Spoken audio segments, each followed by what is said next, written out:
بسم اللہ الرحمن الرحیم. السلام علیکم ویورز, امید ہے آپ سب خیریت سے ہوں گے. میں ہوں آپ کی host Muqaddar Shafqat. Welcome back to the channel. اگر آپ چینل پہ نہیں ہو تو سب سے پہلے چینل کو سبسکرائب کرو, بیل آئکن کو لاسٹ میں ہٹ کیجیے گا. تو آج ہم کرنے جا رہے ہیں ایپیسوڈ 3 کی ریڈنگ. اگر آپ کو ناول پسند آئے, ناول کی اسٹوری پسند آئے اور میرے بولنے کا انداز پسند ہے تو لائک کمنٹ اینڈ شیئر ضرور کیجیے گا, تاکہ مجھے بھی تھوڑا آئیڈیا ہونا کہ آپ لوگوں کو ناول لگ کیسے رہے, کیونکہ اٹس فرسٹ یہ پہلی بار لکھا گیا ہے تو تھوڑا تھوڑا تو ہوگا نا کہ آپ لوگوں کی رائے بھی تو میٹر کرتی ہے.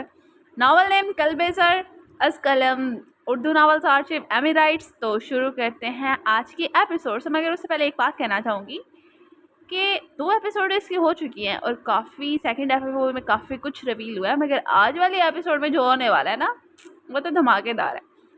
تو شروع کرتے ہیں آج کے ایپیسوڈ کو. یہ ناول ہے ریونج بیس, کزن میرج بیس, ایج ڈفرینس بیس اور فورس میرج بیس, سیکنڈ میرج بیس بھی ہے, اینڈ روڈ ہیرو بیس تو اوبیسلی ہے. یہ ریپ بیس بھی ہے, کامیڈی بیس بھی ہے, ایموشنل بیس بھی ہے. شروع کرتے ہیں آج کے ایپیسوڈ کو, کیونکہ اس سے زیادہ تعریفیں میں نہیں کرنے والی, کیونکہ اب کرنی ہے آپ لوگوں نے اور میں نے سننی ہے. شروع کرتے ہیں آج کے ایپیسوڈ کو. اشال جب گھر میں داخل ہوئی تو گھڑی رات کا 1 بجا رہی تھی. پورے گھر میں گہری خاموشی چھائی تھی. وہ ایک نظر پورے حال پر دوڑاتی اپنے کمرے کی اور بڑھ گئی تھی. اس سے پہلے کہ وہ کمرے میں داخل ہوتی, اسے پیچھے سے اپنی ماں کی آواز سنائی دی. ہو گئی واپسی, ٹائم دیکھ رہی ہو؟ فرح بیگم نے سخت لہجے میں دور سے اسے پکارا تھا. او mom please stop it, I am not in a mood. Ashal نے بیزار چہرے والی ماں کو دیکھا. تمہارا موڈ ہوتا کب ہے اشال؟ میں بتا رہی ہوں, بس اب بہت ہوا. تمہارا یہ رات گئی پارٹیز میں رہنا, یاشیاں مجھے اچھی نہیں لگتی. شکر کرو ابھی تمہارے بھائی کو نہیں پتا. جس دن اسے معلوم ہو گیا نا تمہاری ہڈیاں توڑ کے رکھ دے گا. اور مجھے تمہیں یہی بتانا تھا کہ ہم کل پاکستان جا رہے ہیں, اپنی پارکنگ کر لینا. اور اس سے آگے میں کچھ نہیں سنوں گی. اس بار میں تمہارا رشتہ طے کر کے ہی آؤں گی. یہ بات تم میری کان کھول کے سن لو. فرح بیگم نے اسے غصے سے نصیحت کرتے اپنے کمرے میں کی طرف بڑھ گئی تھی. Mom how can you do this without my permission? Ashal ماں کا فیصلہ سن کے ان کے پیچھے دوڑی تھی. میں تمہاری ماں ہوں, تم میری ماں نہیں ہے جو میں تم سے پرمیشن لو گی. فرح بیگم نے دانت پیستے ہوئے اشال کو جواب دیا. But mom try to understand me. اب کی بار اشال التجائی لہجے میں او انگریزی اولاد, I am understanding you properly. آپ خاموشی سے جا کر اپنا بیگ پیک کرو, اور ہاں یہ انگریزوں والا لہجہ اپنانا چھوڑ دو اور اردو بولا کرو. اب تمہیں شادی کے بعد پاکستان ہی رہنا ہے تو ان کے ساتھ اردو میں اچھے سلیقے سے بات کرنا. فرح بیگم کی شادی والی بات پہ اشال نے پورا منہ کھول کر ماں کو دیکھا. تن کا بولی, mama I will not marry anyone in Pakistan, I will love with Johnny. Ashal کا اتنا کہنا تھا کہ فرح بیگم نے ایک زوردار تماچا اشال کے منہ پر دے مارا. خبردار جو آئندہ تمہارے منہ سے اس طرح کے غلیظ الفاظ نکلے. تم اچھے طریقے سے جانتی ہو ہمارے خاندان میں محبت شبت کچھ نہیں ہوتی. جو بڑوں کا فیصلہ ہوتا ہے وہی بچوں کو ماننا پڑتا ہے, اور سوچنا بھی بات اس قسم کے الفاظوں کو بی جان کے سامنے دہرانے کا. میں بی جان سے بات کر چکی ہوں تمہارے عمر کے رشتے کے, اور وہ سب اس رشتے پر رضامند ہے. میں اب انکار نہیں کر سکتی. ناک نہ کٹوانا میری مہکا ہے وہ میرا. مجھے امید ہے کہ تم اپنی ماں کے فیصلے کی لاج رکھو گے. اب کی بار فرح بیگم نے بھرپور التجائیہ نظروں سے بیٹی کو دیکھا اور اپنے کمرے کی اور بڑھ گئی. اشال بھی ماں کی بات سن کر پیر پڑ رہی تھی, اپنے کمرے کی طرف چال دی تھی. کب تک گھر پہنچیں گے؟ اتنا ٹائم کیوں لگ رہی؟ اور یہ کون سا راستہ پہلے کبھی نہیں دیکھا میں نے. ماں نے سڑک ناپتے ہوئے تشویش سے ایک ہی سانس میں سا پھول ڈالا. اس کی بے چینی گزرتے وقت کے ساتھ بڑھتی جا رہی تھی. بس ہم اسلام آباد میں انٹر ہونے والے ہیں. آپ جس ایریا میں موجود تھی وہ اسلام آباد سے دور ہے, اس لیے کافی ٹائم لگ گیا.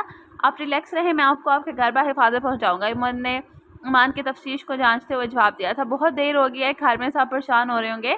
ایمان نے پریشانی کے عالم میں انگلیاں چڑھاتے کہا. دیکھیے مس, میں آپ کی پریشانی سمجھ سکتا ہوں, آپ تھوڑا سا ویٹ کر لیں, ہم پہنچنے والے ہیں, پریشان نہیں ہوں. اور میں نہ جانے کیوں اسے دلاسے پر دلاسا دیا جا رہا تھا. حالانکہ آج تک اس نے کبھی کسی لڑکی سے بات تو کیا اس کی طرف آنکھ اٹھا کر تک نہ دیکھا تھا. ایمان وہ پہلی لڑکی تھی جس کو عمر نے اپنی گاڑی میں نہ صرف لفٹ دی بلکہ اتنے اچھے طریقے سے پیش بھی آ رہا تھا. بات تو وہ ویسے بھی ہر کسی سے اچھے انداز میں ہی کرتا تھا, لیکن لڑکیوں سے بات کرنے میں ہمیشہ انگریز برتتا تھا. یونیورسٹی کے زمانے میں بھی لڑکیاں اس کے آگے پیچھے گھما کرتی تھی, مگر مجال ہے کہ وہ کسی کی طرف ایک عام نگاہ سے بھی ڈال لے. اسی برتاؤ کی وجہ سے لڑکیاں سے دی ایروگینٹ ہیرو کہا کرتی تھی. کون سی اسٹریٹ میں ہے آپ کا گھر آپ کا؟ اور میں نے گاڑی کو مین روڈ سے اتارتے ہوئے ایمان سے پوچھا تھا. 210. ایمان نے متصل جواب دیا. وہ جیسے جیسے اپنی منزل کے قریب پہنچ رہی تھی اس کی اضطرابی کیفیت میں اضافہ ہو رہا تھا. دل میں 100 طرح کے وسوسے اٹھ رہے تھے. کیا وہ میری بات کا یقین کریں گے؟ کیا بابا سچ میں مجھ پر یقین نہیں کریں گے؟ نہیں ایسا نہیں ہوگا. وہ میرے بابا, میں اپنے بابا کو اچھے سے جانتی ہوں, وہ میری بات کا یقین کریں گے. وہ جانتے ہیں کہ ان کی بیٹی کیسی ہے. دل ہی دل میں وہ سوچوں کے تانے بانے بندی اپنے ایمان پر گھیرا لگاتی خود کو مضبوط کر گئی تھی. میں آپ سے ایک بات پوچھیں؟ ایمان نے جھجکتے ہوئے عمر سے سوال کیا. جی پوچھیں. عمر نے سرسری سی نگاہ ایمان پر ڈالتے ہوئے کہا. Are you married? ایمان نے ہلکی آواز میں کہا جی۔ عمر نے یکدم سوالیہ نظروں سے ایمان کی طرف دیکھا، شاید وہ اس سے اس قسم کے ذاتی سوال کی توقع نہیں کر رہا تھا، ان حالات میں تو بالکل بھی نہیں۔ پھر اچانک سے خود کو کمپوز کرتا چہرہ نارمل کرتے گویا نو، اور مجھے بس یہی کہنا تھا کہ اگر آپ شادی شدہ ہیں نا تو آپ کی بیوی بہت خوش قسمت ہے کہ ان کو آپ جیسا شوہر ملا۔ آپ سچ میں بہت اچھی انسان ہیں، میں آپ کے ساتھ خود کو محفوظ محسوس کر رہی۔ اتنے لمبے سفر میں بھی آپ نے ایک بار بھی کوئی غیر مناسب حرکت نہیں کی ہے، ایمان نے مسکراتے عمر کی طرف رشک کی نگاہ سے دیکھتے ہوئے کہا۔ لیکن میں شادی شدہ نہیں ہوں۔ عمر نے اس کی تمام باتوں کے نظر انداز کرتے صرف شادی شدہ والی بات کا جواب دیا تھا۔ کوئی نہیں، وہ بھی جلد ہو جائیں گے۔ ایمان نے چہرے پر دھیمی مسکان سجائے کہا۔ اس بات پر دونوں نے بیک وقت ایک دوسرے کو دیکھا تھا، نظر کا نظر سے بھرپور ٹاکرا ہوا تھا۔ سیاہ گہری چمکتی آنکھیں ہیزل براؤن نم آنکھوں کو پل میں مکمل ڈوبی تھی۔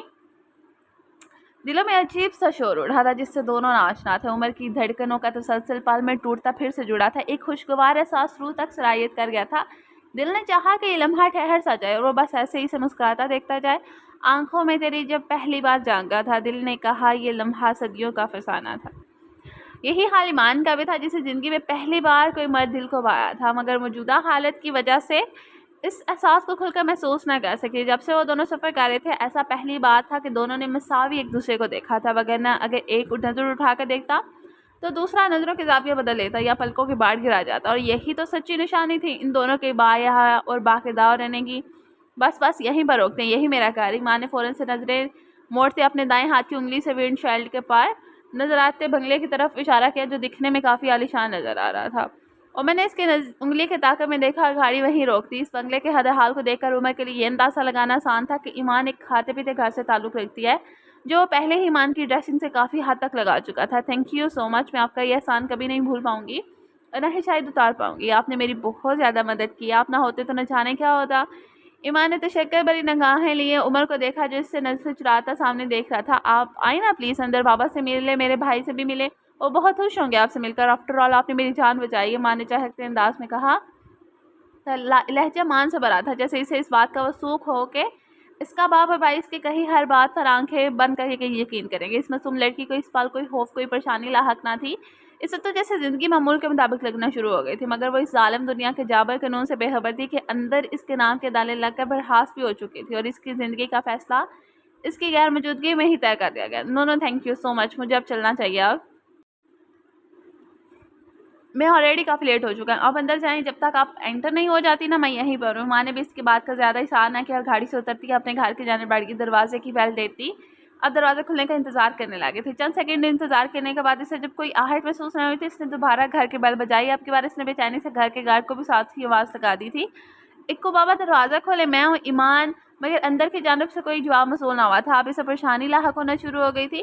عمر اپنی گاڑی میں بیٹھے اس منظر کو دیکھ رہا تھا، کسی حد تک وہ سمجھ چکا تھا کہ گھر کا دروازہ نہیں کھولا جا رہا، مگر وہ ہنوز انتظار کر رہا تھا کہ شاید رات کافی ہو گئی اس وجہ سے ٹائم لگ رہا ہو۔ ایمان کو گھر کے دروازے پر کھڑے 5 منٹ گزر گئے تھے، مگر ابھی تک اس کے گھر کا دروازہ نہیں کھلا تھا، جو شاید اب اس پر کبھی نہ کھلنے والا تھا۔ اور اپنی گاڑی سے باہر نکلتا تیزی سے ایمان کی طرف بڑھا، کیا ہوا؟ عمر نے استفسار کیا۔ پتہ نہیں، کوئی دروازہ نہیں کھول رہا۔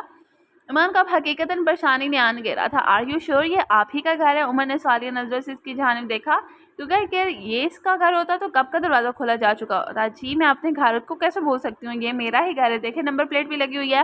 اور میں نے اس کے اشارہ کیا تھا نمبر پلیٹ کی جانب دیکھا تو اچانک جھٹکا۔ جمال احمد؟ اس کے منہ سے ہلکی سی سرگوشی برآمد ہوئی، مگر گہری رات کی وجہ سے ایمان کو وہ صاف سنائی نہیں تھی۔ جی جمال احمد میرے فادر کا نیم ہے۔ اتنا کہتے ہیں ایمان نے زور زور سے دروازہ پیٹنا شروع کر دیا تھا۔ اکو بابا پلیز دروازہ کھولنے، میں ایمان بول رہی ہوں۔ مسلسل دروازہ پیٹنے کی آواز پر اکو بابا نے دروازہ تھوڑا سا کھول دیا اور ہلکا سا چہرہ دروازے سے باہر کیا۔